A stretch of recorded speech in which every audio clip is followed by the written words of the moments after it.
Restaurant-style garlic aioli in just 1 minute. This shortcut will blow your mind.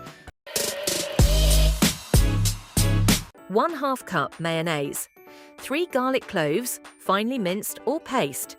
1 tablespoon lemon juice. 1 tablespoon olive oil.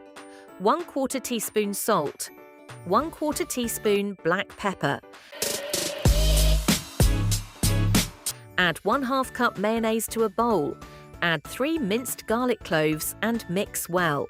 Pour in 1 tablespoon lemon juice and stir.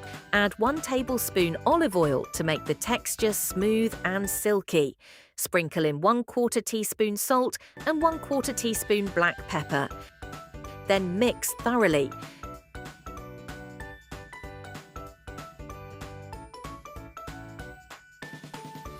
Let it rest for 2 to 3 minutes so the garlic flavour blends perfectly. Comment easy if you'd make this quick version, or original if you prefer the classic.